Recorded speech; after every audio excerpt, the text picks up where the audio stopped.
میری سمجھ میں نہیں آ رہا تھا کہ میں کس طرف چل رہا ہوں، بس یہ خیال تھا کہ یہ سیدھی سڑک نمائش سے ہوتی ہوئی جاتی ہے اور وہاں سے سیدھے ہوا بندر جانا ہے۔ کبھی کبھی میرے سامنے عروہ کا چہرہ آ جاتا جیسے وہ میرے آگے آگے چل رہی ہو۔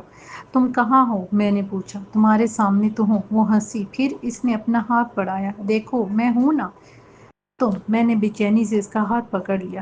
ارے بے شرم، دفان ہو ادھر سے۔ کسی نے زوردار تھپڑ میرے گال پر جڑ دیا۔ میں چونک گیا۔ چاروں طرف لوگ تھے۔ ایک عورت اپنے 5 سالہ لڑکے کا ہاتھ پکڑے مجھے گھور رہی تھی۔ کیا ہے؟ میں نے گھبرا کے پوچھا۔ بے شرم میرا ہاتھ پکڑتا ہے اور پوچھتا ہے کیا ہے؟ نہیں۔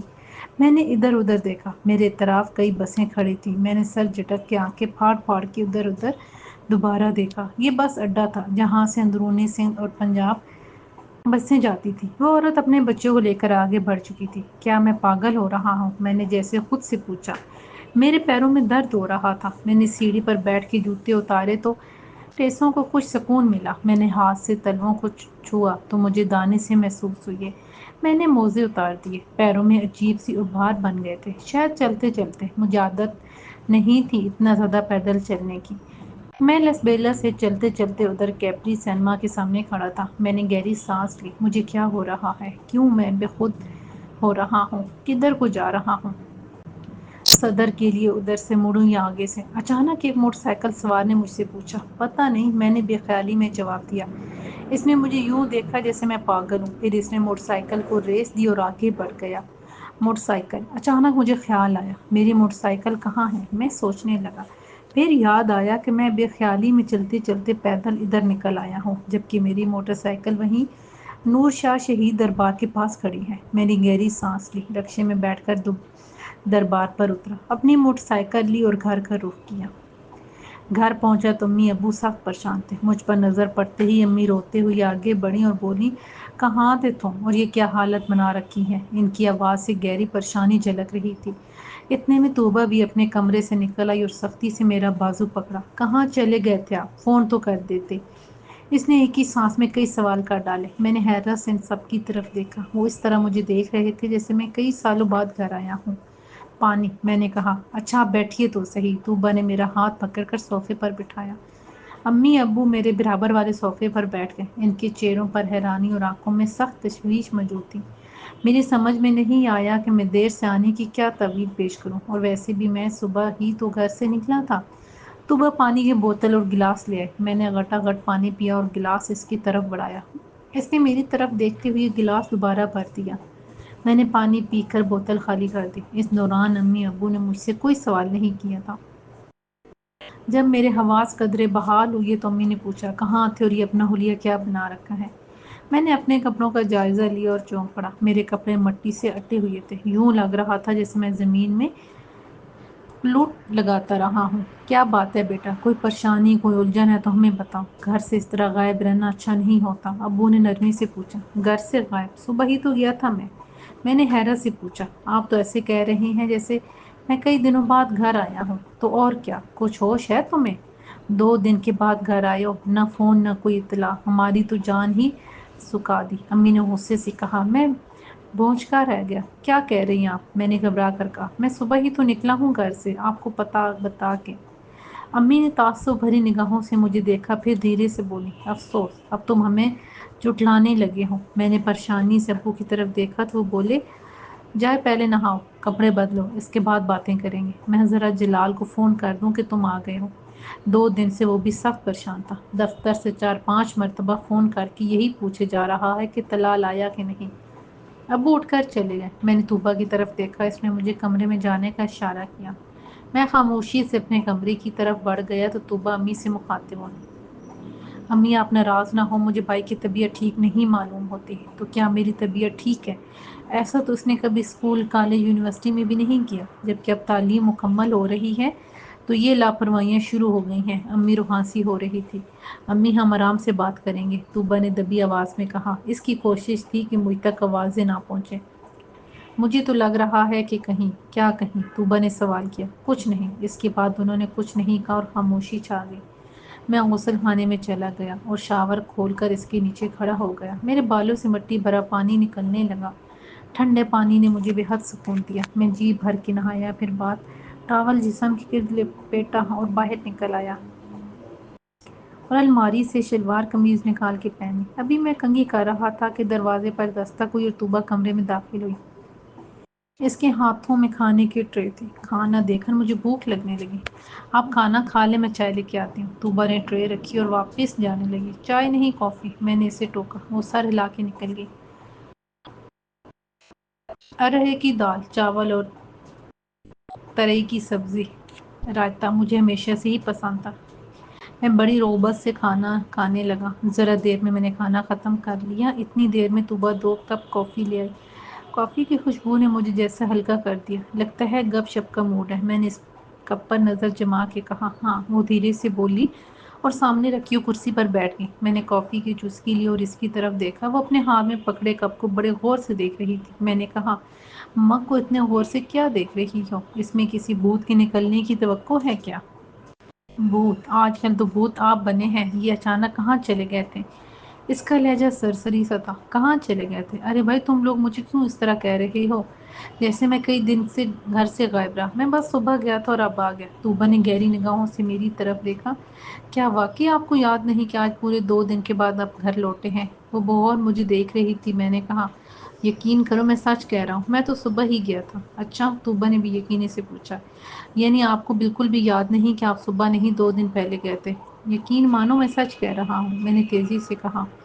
میں محمود کے پاس گیا، پھر وہاں سے لسبیلا نوری بابا کی مزار پر، وہاں سے پنڈت ملا، پھر میں خاموش ہو گیا۔ پنڈت؟ کون پنڈت؟ پنڈت سادھو سے آپ کو کیا کہا؟ اس نے چونک کر حیرت سے پوچھا۔ پھر کیا ہوا؟ پھر میں نے سوچنے کی کوشش کی۔ پنڈت ملا تھا مجھے، پھر کیا ہوا تھا؟ میں خاموش ہو کر اس کی طرف دیکھنے لگا۔ پھر میں گھر آ گیا، میں نے کہا۔ لیکن طوبا نے کہا، خیر چھوڑیے، یہ بتائیے کیا آپ کی عادل خان سے بات ہوئی؟ نہیں، میں نے نفی میں سر ہلایا۔ اچھا، آپ تھکی ہوئی ہیں، تھوڑا آرام کر لیں، شام کو باتیں کریں گے۔ طوبا نے کافی کا آخری گھونٹ بھرا، مگ ٹرے میں رکھ کے اور باہر چلی گئی۔ اس کے جاتے ہی میں بیڈ پر پھیل کر لیٹ گیا اور چھت پر چلتے ہوئے پنکھے کو دیکھتا رہا۔ پھر مجھے نیند آ گئی اور میں سو گیا۔ کیا حال ہے؟ قادری بھائی نے پوچھا۔ ان کے ہونٹوں پر نرمی سی مسکراہٹ تھی۔ ٹھیک ہوں، میں نے دھیرے سے جواب دیا۔ پریشان نہیں ہوتے؟ انہوں نے کہا۔ جی۔ میں نے ان کی طرف دیکھا۔ میری سمجھ میں نہیں آیا کہ مجھے کس بات کی تسلی دے رہے ہیں۔ جب انہیں کچھ معلوم ہی نہیں یا وہ کچھ کر ہی نہیں سکتے تو پھر بے وجہ تسلی کا فائدہ؟ ہم سب اپنے اپنے برزخ میں زندہ ہیں۔ اگر زندہ ہیں تو بدن کا جمیلہ اٹھائے اٹھائے پھرتے ہیں۔ ہستی تماشا دیکھتی ہے اور زیست سسکتی رہتی ہے۔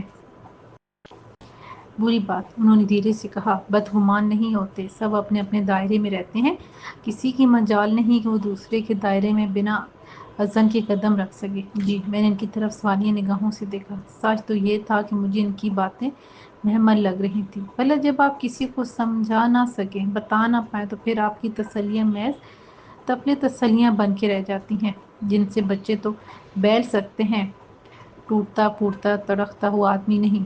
پتہ نہیں کیوں میرا ان کی طرف سے دھیان ہٹ گیا۔ بدگمان نہیں ہوتے، انہوں نے دوبارہ کہا۔ میں نے سوچا، عجیب بات ہے، اور اس سے عجیب تر یہ خود دوسروں کے خیالات پر مطلع ہو جاتے ہیں، مگر اس سے آگے کوئی راہ نہیں سمجھاتے۔ پتہ نہیں کس گورکھ دھندے میں پھنس گیا ہوں۔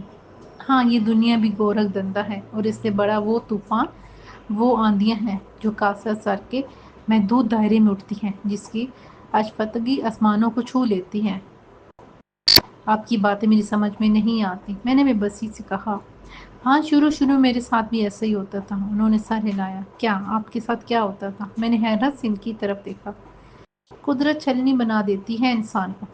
چھلنی بننے میں بار بار چینے کی ضرب سہنا پڑتی ہے، پھر اس میں چھنائی شروع ہوتی ہے، کوڑا کرکٹ، کچرا، غیر ضروری چیزیں چٹتی جاتی ہیں، کبھی کبھی ذات کا گڑا کچرے، بدبودار اشیاء، گلی سڑی چیزوں سے ہٹ جاتا ہے، پھر صفائی شروع ہوتی ہے۔ قدرت اور وقت دونوں سب سے بڑے استاد ہیں۔ کچھ بننے سے پہلے انسان کو کچھ عمر بنا دیتے ہیں، توڑ پھوڑ کے ریزہ ریزہ کر دیتے ہیں۔ یعنی میری تعمیر میں مضمر ہے صورت خرابی کی، انہوں نے کہا۔ مجھے نہیں چاہیے، مجھے کچھ نہیں چاہیے۔ عروہ کہاں ہے؟ میں نے چلا کر کہا۔ اچھا تو پھر چلے جاؤ۔ ہوا بندر، انہوں نے بڑے سکون سے کہا۔ ہوا بندر؟ کون سا ہوا بندر؟ بندر بندر وہ ہنسنے لگے۔ ارے دیکھو اس کو کیا ہوا، کسی نے مجھے جھنجھوڑ دیا۔ میں نے چونک کے آنکھیں کھولی، میرے سامنے امی کا پریشان چہرہ تھا، اس کے پیچھے ابو کھڑے تھے، ان کی آنکھوں میں تشویش بھری تھی۔ کیا ہوا؟ کیا خواب میں ڈر گئے؟ امی نے پوچھا۔ خواب میں نے حیرت سے پوچھا۔ ہاں، میں ادھر سے پانی لینے کے لیے گزری تو تم زور زور سے ہوا بندر چلا رہے تھے، امی نے بتایا۔ ابو میرے پاس بیٹھ کر میرا ہاتھ تھام کے بولے، کیا بات ہے، کچھ پریشان ہو؟ پتہ نہیں، شاید میں خواب میں ڈر گیا تھا، میں نے کہا۔ لیکن یہ ہوا بندر کیا ہے؟ امی نے حیرت سے کہا۔ کراچی کے ساحلی پٹی اور اس کے طرف کے حصے کو کسی زمانے میں ہوا بندر کہا جاتا تھا، ابو نے بتایا۔ اور آج کل کیا کہتے ہیں؟ امی نے پوچھا۔ آج کل کلپٹن، منڈوڑا، ہاکس، سی ویو، جو چاہے کہہ لو۔ ایک زمانے میں جب کراچی کو بندرگاہ بنایا گیا تھا تب اس کو ہوا بندر کہتے تھے، وہاں بحری جہاز آ کے رکا کرتے تھے۔ اسی کی نسبت سے ایم اے جناح روڈ، جو سمندر تک جاتا تھا، کو بندر روڈ کہتے تھے۔ تم نے وہ مشہور گانا نہیں سنا، بندر روڈ سے کہ ماڑی میری چلی رے گھوڑا گاڑی؟ ہاں ہاں، امی ہنسی، پھر میری طرف دیکھے بولی، لیکن اتنا پرانا نام اس کو کیسے پتا چلا اور کیوں یہ ہوا؟ یہ ہوا بندر چلا رہا تھا، ان کے لہجے میں تشویش کا عنصر غالب تھا۔ یہ تو اپنے صاحبزادے سے ہی پوچھیں، 3 بج رہے ہیں، میں تو چلا اپنی تہجد پڑھنے۔ اور صاحبزادے آپ سوچ ہیں؟ ابو نے میری طرف دیکھا۔ ہاں، امی نے کچھ پڑھ کر میرے اوپر دم کیا اور بولی، اب اطمینان سے سو جاؤ، میں نے آیت الکرسی اور چاروں کل تم پر پھونک دیے ہیں، اب کوئی پریشان کن خواب نہیں ستائے گا انشاءاللہ۔ انہوں نے نائٹ بلب جلایا، کمرے کے دروازے کا پردہ برابر کیا اور باہر نکل گئی۔ میں نے آنکھیں بند کر لیں۔ تو گویا جو سنا سب افسانہ تھا، میں نے خود سے کہا۔ ہوا بندر، میں نے دہرایا۔ کیا وہاں عروہ ہے؟ مجھے اس کی تلاش میں وہاں جانا چاہیے، قادری بھائی نے بھی کہا تھا، لیکن ابو تو کہہ رہے تھے کہ وہ بہت بڑا علاقہ ہے، میں کہاں اس کو ڈھونڈوں گا؟ من میرے ذہن میں جماکا ہوا، انجی لانچ والا، اس کی لانچیں کماڑی سے چلتی ہیں، مجھے وہیں جانا چاہیے۔ میری نظر گھڑی کی طرف اٹھی، بلگجی روشنی میں اس کا ریڈیم روشن تھا اور گھڑی 3:30 بجا رہی تھی۔ رات سب سے زیادہ موزوں ہوتی ہے ان کی سرگرمیوں کے لیے، راتوں کو ہی لانچوں میں مال لادا جاتا ہے، رات بھر رونق رہتی ہے گودی پر۔ مجھے وہاں جانا چاہیے، وہیں سے کوئی سراغ ملے گا۔ میں چند لمحے ادھر ادھر دیکھتا رہا، پھر اٹھ بیٹھا، تیزی سے کپڑے بدلے اور دروازے کی طرف لپکا۔ پھر مجھے خیال آیا، میں نے سائڈ ٹیبل کی دراز کھولی اور ایک سادہ کاغذ نکال کر اس پر لکھا، میں کام سے جا رہا ہوں، شاید مجھے دیر ہو جائے، پریشان نہ ہوئیے گا، طلال۔ پرچہ سائڈ ٹیبل پر رکھ کر اس کے اوپر ایک چھوٹا سا پیپر ویٹ رکھا اور باہر نکلنے لگا تھا کہ میری نظر شیشے کی الماری پر پڑی۔ نیلگوں پتھر وہاں موجود نہیں تھا۔ میرا دل ایک دم دھک سے گیا، پھر یاد آیا کہ پارس پتھر والی خصوصیات کے انکشاف کے بعد میں نے اس کو الماری میں چھپا دیا تھا، کپڑوں کے نیچے ایک کپڑے میں لپیٹ کے۔ میں نے تیزی سے الماری کھولی اور کپڑے کے نیچے سے نیلگوں پتھر نکال لیا، وہ اسی طرح رومال میں لپٹا ہوا تھا۔ میں نے اس کو رومال سمیت جیب میں ڈالا اور کمرے سے باہر نکل آیا۔ ٹی وی لانچ میں خاموشی تھی، سب اپنے اپنے کمروں میں تھے۔ میں نے ٹھہر کے ایک نظر ٹی وی لانچ ڈالی اور دھیرے سے بیرونی دروازہ کھول کے باہر نکل آیا۔ دروازہ خود کار طریقے سے بند ہو گیا۔ میں نے دھیرے سے موٹر سائیکل باہر نکال لی، گیٹ بند کیا اور موٹر سائیکل کو چلاتا ہوا ذرا آگے لے آیا، پھر سٹارٹ کر کے اس کا رخ مین روڈ کی طرف کر دیا۔ ٹھنڈی ہوا، خالی سڑکیں، اکا دکا دودھ والے اپنی موٹر سائیکلوں پر دوڑے چلے جا رہے تھے اور کچھ ٹرک تعمیراتی سامان لے جا رہے تھے۔ میں تیزی سے موٹر سائیکل چلاتا ہوا آگے بڑھ گیا۔ تقریباً 40 سے 50 منٹ میں کماڑی پہنچ گیا۔ میں نے موٹر سائیکل لاک کر کے ایک طرف کھڑی کی اور ادھر ادھر جائزہ لینے لگا۔ 2-4 لوگ میرے قریب سے گزرے، ان کی باتوں سے مجھے اندازہ ہوا کہ وہ مزدور ٹائپ ہیں۔ میں کھڑا ادھر ادھر دیکھ رہا تھا کہ ایک آدمی چاور اوڑے میرے پاس آیا اور بولا، ماچس ہوگی؟ میں نے نفی میں سر ہلایا۔ کیا مصیبت ہے، نہ لائٹر نہ ماچس، کوئی دکان بھی دکھائی نہیں دے رہی، وہ بڑبڑایا۔ میں چپ ہی رہا، میں سگریٹ پیتا تھا اور نہ ہی مجھے اس سے کوئی دلچسپی تھی۔ وہ چند لمحے ادھر ادھر دیکھتا رہا، پھر اس نے سگریٹ ہونٹوں سے نکال کر کان میں اڑس لی۔ تم بھی مزدوری کی تلاش میں ہو؟ اس نے پوچھا۔ ہاں، کام کی تلاش میں ہوں، مگر مل نہیں رہا۔ ٹھیک کہتے ہو، ٹھیکیدار بھی جان پہچان کے لوگوں کو کام دلواتے ہیں سالے، کمیشن کے کتے۔ اس کے لہجے میں نفرت در آئی۔ کمیشن؟ مزدوری دلوانے پر کمیشن؟ میں نے حیرت سے پوچھا۔ نئے ہو نا اس لیے پتہ نہیں۔ پہلے کیا کرتے تھے؟ اس نے پوچھا۔ ایک جگہ کام کرتا تھا، مالک نے چھانٹی کی تو مجھے نکال دیا، اب ایک ہفتے سے مارا مارا پھر رہا ہوں۔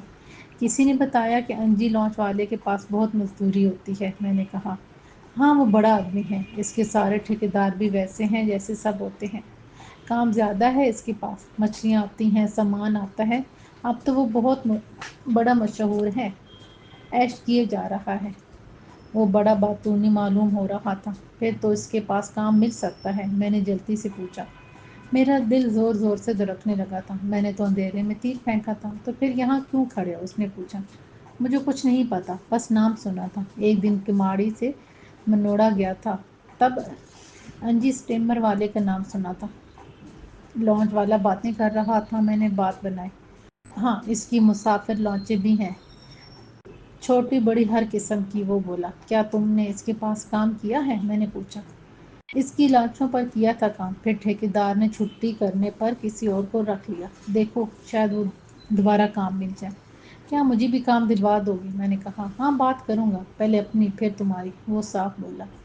مگر ادھر تو کوئی نہیں ہے۔ میں نے ادھر ادھر دیکھا۔ کام کے لیے انجی کے ٹھیکیدار کے پاس جانا پڑتا ہے، وہ منوڑا سے کام کرتا ہے، ادھر تو بس اس کی مسافر لانچیں چلتی ہیں۔ وہ ہنس کے بولا۔ تمہارا کیا نام ہے؟ میں نے فوراً فیصلہ کیا اور کہا بلال ہے نام۔ اچھا، میرا نام راول ہے۔ راول؟ میں نے کہا۔ تمہیں عجیب لگا؟ میرے ابا نے رکھا تھا یہ نام۔ ان کا نام بلاول تھا؟ وہ اس کے سلسلے کے مرید تھے، مجھے کیا مسئلہ تھا کہ یہ نام میں خود ہی رکھتا؟ وہ جیسے ہی آپ چڑ گیا، لیکن مجھے تمہارا نام اچھا لگا۔ میں نے کہا اچھا؟ اس نے غور سے میری طرف دیکھا اور ہنسنے لگا، پھر بولا بس ایک برائی ہے تمہاری۔ میری برائی؟ وہ کیا؟ میں نے حیرت سے پوچھا۔ تم سگریٹ نہیں پیتے؟ اس نے کہا۔ مجھے ہنسی آ گئی۔ بولا کیوں ہنسے؟ لوگ تو سگریٹ پینے کو برائی سمجھتے ہیں، تم سگریٹ نہ پینے کو برائی کہہ رہے ہو؟ مجھے کیا، لوگ باغ جو کہتے ہیں کہتے پھرے، مجھے تو جو اچھا لگتا ہے وہ کہتا ہوں۔ میں خاموش رہا تو اس نے پوچھا کرایہ ہے یا نہیں؟ کدھر کا؟ میں نے بھی ساختہ پوچھا۔ منوڑا جانے گا، منوڑا کے راستے دبئی نکل جاؤ۔ وہ ہنسا، مجھے ہنسی آ گئی۔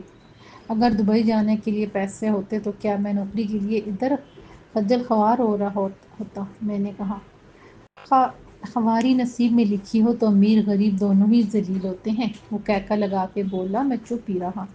تھوڑی دیر میں وہ آگے بڑھا، میں بھی اس کے پیچھے پیچھے چل دیا۔ پھر ہم وہاں رک گئے جہاں سیڑھیاں بنی ہوئی تھیں، نیچے ایک لانچ لگی ہوئی تھی جس میں 3-4 لوگ بیٹھے ہوئے تھے۔ ہم دونوں سیڑھیاں اتر کر لانچ میں پہنچ گئے اور سائڈ میں لگی ہوئی تختے پر جا بیٹھے۔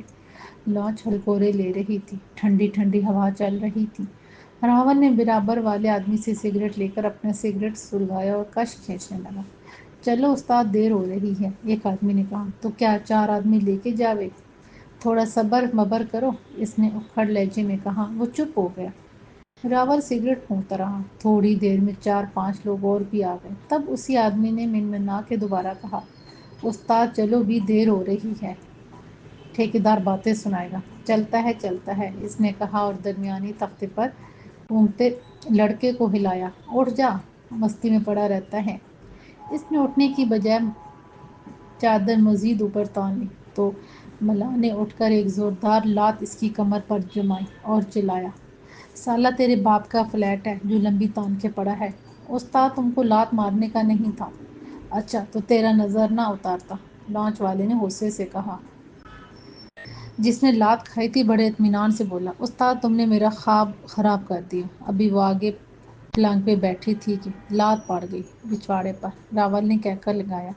اس نے راول کی طرف دیکھا اور بولا۔ استاد تم مذاق اڑاتا پڑا ہے ہمارا، اب چل پیچھے جا کے تیل دیکھ انجن کا۔ لانچ والے نے اسے ٹوکا۔ وہ اٹھ کے انجن کی طرف چلا گیا۔ ذرا دیر میں انجن سٹارٹ ہو گیا اور لانچ منڈوڑا کی طرف چلنے لگی۔ ٹھنڈی ٹھنڈی ہوا، سمندر کا شور، ہلتی ڈولتی لانچ اور پیچھے سے پانی اور انجن کا ملا جلا شور۔ لانچ نے تھوڑی دیر میں ہمیں منوڑا کی جٹی پر پہنچا دیا۔ لوگ تیزی سے اترنے لگے۔ میں بھی راول کے ساتھ سیڑھیوں سے اوپر آ گیا۔ اس نے خاموشی سے ایک طرف چلنا شروع کر دیا، میں بھی اس کے ساتھ ساتھ چلنے لگا۔ ہم سمندری بابا کے مزار کے سامنے سے گزرے تو چھوٹی سی دکان پر ایک آدمی بیٹھا ہوا بھرنے والے پمپ کی چولہے پر چائے کھولا رہا تھا۔ چائے پیو گے؟ اصل میں راول نے میرا کرایہ خود ادا کیا تھا، اس لیے میں نے سوچا کہ اس کو چائے کا پوچھ لوں۔ ہاں جی۔ وہ فوراً ہی دکان کے سامنے پڑے بینچ پر بیٹھ گیا۔ دو چائے، اس نے کہا اور میری طرف دیکھ کے بولا، کیا کام کر لو گے؟ نوکر ہو کہ نخرہ کیا، جو ملے گا کر لوں گا، میں نے فوراً جواب دیا۔ اچھا، پرواہ نہیں کرنی؟ کس کی؟ میں نے حیرت سے پوچھا۔ نوکری چھوکری، بس ان کی پرواہ نہیں کرنی چاہیے، ایک چھوٹ جائے تو دوسری مل جاتی ہے۔ کوئی کال نہیں پڑا؟ میں چپ ہی رہا تو اس نے غور سے میری طرف دیکھا اور بولا، استاد بڑے خوبصورت ہو، کوئی لڑکی شڑکی یاری ماری نہیں؟ مجھے فضول کاموں سے دلچسپی نہیں، میں نے خشک لہجے میں جواب دیا۔ اچھا ہے اچھا ہے، وہ ہنسنے لگا۔ اتنی دیر میں چائے آ گئی اور وہ سڑک سڑک کے پینے لگا، میں بھی خاموشی سے چائے پینے لگا۔ وہ ذرا دیر بعد پھر بولا، شاید اس سے چپکا نہیں رہا جاتا تھا، ادھر سے پھر چلنا پڑے گا۔ کدھر؟ میں نے پوچھا۔ اس نے دائیں بائیں دیکھا اور بولا، تھوڑا آگے مال لوڈ ہوتا ہے، سمندر میں، ایک جہاز سے دوسرے جہاز میں، بیچ میں تختہ ہوتا ہے، ڈگمگاتا لچکتا مانو لونڈیا کی کمر، کبھی دائیں کبھی بائیں، فٹافٹ بوری ہو یا ڈبہ، کبھی کمر پہ کبھی سر پہ رکھا اور توازن برقرار رکھتے ہوئے ادھر سے ادھر۔ اچھا، پھر تو ڈر بھی لگتا ہوگا، میں نے کہا۔ ڈر کاہے کا؟ اس نے حیرت سے میری طرف دیکھا۔ میں تو 12 منزلوں پر لٹک کے رنگ کرتا ہوں، کیا تمہیں اونچائی سے ڈر لگتا ہے؟ پتہ نہیں، اونچی بلڈنگوں پر چڑھا تو ہوں، لیکن کبھی لفٹ سے اور کبھی سیڑھیوں سے۔ میں نے تو فلیٹوں کی چھت سے بھی نیچے نہیں جھانکا، میں نے کہا۔ اچھا شہری بابو، وہ کیا کہتے ہیں؟ بن کباب لونڈے، وہ ہنسنے لگا۔ برگر فیملی کا ترجمہ مجھے بڑا اچھا لگا تھا۔ بن کباب لونڈے، مجھے بھی ہنسی آ گئی۔ تم بڑے دلچسپ آدمی ہو، تم پڑھے لکھے لگتے ہو، اس نے کہا۔ تقدیر لکھنا پڑھنا سکھا دیتی ہے، میں نے مبہم انداز میں کہا۔ میں نے چائے کے پیسے دیے اور ہم دونوں چل پڑے۔ اس نے گرجا گھر کی طرف سے گھوم کے دوسرا راستہ اختیار کیا، پھر تھوڑی دور جا کر ایک احاطے میں داخل ہو گیا۔ دروازہ کھلا ہوا تھا، میں اس کے پیچھے پیچھے چلتا رہا۔ احاطے میں ایک طرف بڑا سا کمرہ بنا ہوا تھا جس میں سے آوازیں آ رہی تھیں۔ وہ مجھے ساتھ لیے اس میں داخل ہو گیا۔ اوئے، تو آ گیا پھر سے، میز کے پیچھے بیٹھے ایک تنومند شخص نے اسے دیکھتے ہی کہا۔ تو پھر کیا کروں، مائی باپ تو آپ لوگ ہیں، سیٹھ ہو آپ، اس نے فوراً جواب دیا۔ اچھا، اس نے اپنی بھاری مونچھوں پہ تاؤ دیا اور میری طرف دیکھ کے بولا، یہ اسٹپنی کدھر سے اٹھا لایا؟ رشتہ دار ہے جی، کام پر رکھ لو، 2 روٹی کا آسرا ہو جائے گا، راول نے خوشامدانہ انداز میں کہا، مگر اس نے دوبارہ مونچھوں کو تاؤ دے کر راول کی طرف دیکھا۔ نہ جی نہ، راول نے فوراً ہی کہا، بڑا بیا بندہ ہے، سمجھو اندھا ہے گونگا ہے بہرا ہے۔ اس نے غور سے مجھے دیکھا۔ کیوں بھائی، تو گونگا ہے اندھا ہے بہرا ہے؟ ہاں جی، میں نے لجاجت آمیز لہجے میں کہا، میں تو جی بس روٹی دیکھتا ہوں، روٹی سنتا ہوں اور روٹی ہی کھاتا ہوں، بھوکے کو تو چاند بھی جلی روٹی نظر آتی ہے۔ چاند جلی روٹی، یہ تو نئی بات سن رہا ہوں میں، ایک اور آدمی نے ہنس کے کہا۔ بھوکے کو چندہ ماموں نہیں روٹی نظر آتا ہے، وہ بھی داغو جلی روٹی، میں نے جواب دیا۔ پڑھے لکھے ہو؟ اس کا انداز قدرے چونکا گیا تھا۔ جی، میں نے فوراً راول کا انداز اختیار کر لیا۔ کیا مطلب؟ وہ مجھے گھور کے دیکھنے لگا۔ جی، انٹر کے بعد بھی نوکری نہ ملی، مزدوری کرنے جاؤ تو ٹھیکیدار بولے، جاؤ بابو، مزدوری چھوڑو، کوئی پڑھے لکھے کام کرو۔ نوکری دینے والے کہتے ہیں تم کیا ہو، بس خالی انٹر پاس، 12 جماعتیں؟ یہاں تو بڑے پڑھے لکھے کی ضرورت ہے جی۔ میں نے اس کی طرف دیکھا۔ ایک دفتر میں چپڑاسی کی جگہ خالی تھی، کام کیا تھا جی، بس میز کرسی صاف کرنا، چائے بنانا، مگر جی ان کو ضرورت تھی BA پاس لڑکے کی۔ اب بھلا چائے بنانے کے لیے ڈگری کی کیا ضرورت ہے جی؟ ساری عمر اماں نے چائے بنائی پلائی، کھانا پکایا، کیا لذت تھی ان کے ہاتھ میں، اور بس چٹی ان پڑھ، کیا انہیں دال چاول چائے کے شجرہ نسب پر گفتگو کرنی تھی؟ بس جی، میں دفتر سے نکلا تو میں چپ ہو گیا۔ تو کیا؟ دوسرے آدمی نے فوراً پوچھا۔ کیا کیا؟ گاڑی کی شیشے توڑ دیے، دفتر پر پتھراؤ گالیاں دی؟ نہیں جی، میں نے تو بس اپنی میٹرک اور انٹر کی سنت کو وہیں آگ لگا دی۔ کیا کرنا؟ رسیدوں کا؟ کون سی رسیدیں؟ تنومند شخص نے چونک کے پوچھا۔ ساری عمر جمع جوڑ کر کے جو پڑھا تھا جی، کاپی کتابوں کا خرچہ، وردی جوتے اور پینسل کا سب خرچ، اس کا نتیجہ ایک میٹرک کی سند، ایک 12 جماعتوں کی سند۔ یہ سندیں تو نہیں تھیں نا، یہ تو بس رسیدیں تھیں اماں کے خرچے کی، بیماریوں کی اور دن رات دعائیں کرنے کی۔ مگر جی، جب دعائیں قبول نہ ہوں، نوکری نہ ملے، تو پھر 2 کاغذوں کی بار بار فوٹو اسٹیٹ کرا کے ہر ایک کے آگے رکھنے کا فائدہ کیا؟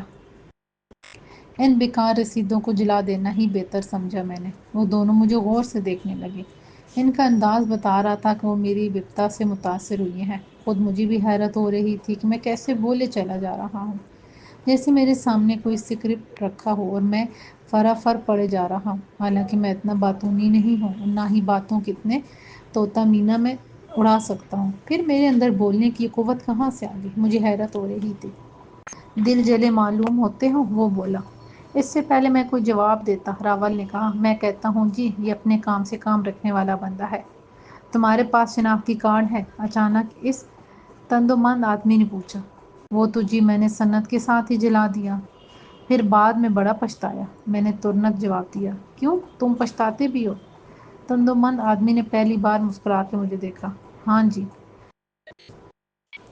بندہ بشر ہوں، پچھتانا پڑتا ہے۔ ابھی 4-5 دن پہلے ہی سوچا کہ کسی بلڈنگ سے کود کے خودکشی کر لوں، پر خیال آیا کہ اتنی اونچی اونچی جگہ سے گروں گا، مر تو جاؤں گا، پر اماں کو کون خبر دے گا؟ میں تو شناختی کارڈ بھی غصے میں جلا دیا۔ پھر جی کودنے سے رک گیا۔ میں نے فوراً جواب دیا۔ جب مر ہی گئے تو شناختی کارڈ کا کیا غم؟ اس نے پوچھا۔ لو جی، اماں جی کو کون بتاتا؟ لاش گھر کون پہنچاتا؟ اماں تو میرے منی آرڈر کا انتظار کر رہی ہے، اور اس کو لاش بھی نہ ملتی۔ جب شناختی کارڈ نہ ہوتا تو جی لاش کون پہنچاتا اور کون پہچانتا؟ ہیں جی، مر گئے تو پھر کیا غم؟ نہ ابا نہ اماں، کسی کی فکر نہیں؟ دوسرے آدمی نے ہنس کے کہا۔ نا جی، میں نے ناراض ہو کے کہا، ایسے تو نہ کہو، اماں کو لاش مل جائے گی تو صبر تو آئے گا نا جی، ورنہ مرے کے صبر سے بھاری گمشدہ کا دکھ ہوتا ہے۔ نہ مرتے ہیں نہ جیتے ہیں۔ یار تم تو کوئی اور ہی چیز ہو، موٹے آدمی نے کہہ کر لگایا۔ تم کو ہم باتیں کرنے کے لیے بھی رکھ لیں تو سستا ہے، بڑے مزے کی باتیں کرتے ہو تم۔ ہاں جی، میں نے ترنت کہا۔ پیٹ بھروں کو بھوکوں کی کہانیاں ہمیشہ ہی باتیں ہیں، مزہ جو آتا ہے، پر جی یہ جگ بیتی ہوتی ہے، آپ بیتی نہیں تو پھر بھوک کے مارے آواز بھی نہ نکلے۔ میں کہہ کے چپ ہو گیا۔ وہ دونوں ہی کیا، راول بھی میری طرف حیرت سے دیکھ رہا تھا۔ تندمند آدمی نے کہا۔ وہ دونوں ہی کیا، راول بھی میری طرف حیرت سے دیکھ رہا تھا۔ تندمند آدمی نے کہا، تم تو آج سے نوکری پر آ گئے۔ مہربانی جی، میں نے جھک کے کہا۔ جا تو بھی روٹی کھا لے، ساتھ اس کو بھی کھلا دے۔ اس نے راول کو اندر جانے کا اشارہ کیا۔ مہربانی۔ راول خوشی سے بولا اور تیزی سے میرا بازو پکڑ کر عقب میں کھلے دروازے میں داخل ہو گیا۔